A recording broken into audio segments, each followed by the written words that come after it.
Ambassador Carpenter, thank you for this interview.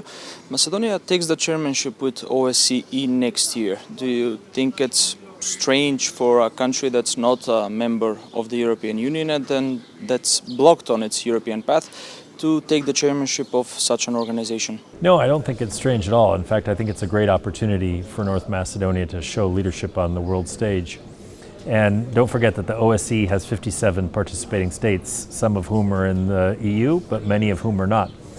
And North Macedonia, as a NATO ally, I think is well positioned to galvanize consensus within the Western states and respond to the current crisis in Ukraine, which is going to be the overriding security issue on the agenda for the coming year, if not years.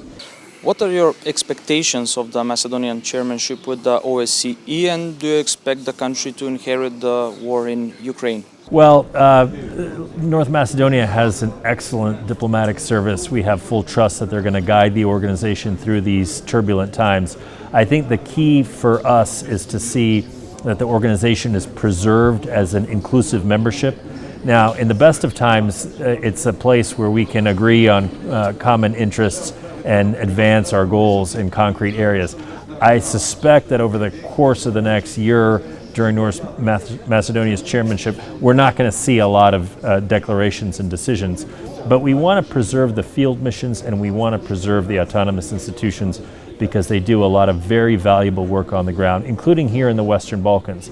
And so actually I think that Skopje is uniquely situated to be able to advance the cause of those field missions, which are so important for doing concrete work that affects individual people on the ground in each of these countries where they exist. Do you expect, because the war is still raging on, Russia has control of Kherson and the south of Ukraine, do you expect problems with the food shortage in Europe or in the world? We do. So Russia has blockaded the ability of Ukraine to export from its ports on the Sea of Azov, for example, Mariupol, Berdyansk, also from the Black Sea, Odessa, and other ports. The waters are mined, and Russian Black Sea Fleet ships are blocking the export of that grain. Also, Russia is targeting grain storage facilities and is stealing some of the grain, and in fact sending it via Crimea to other international ports.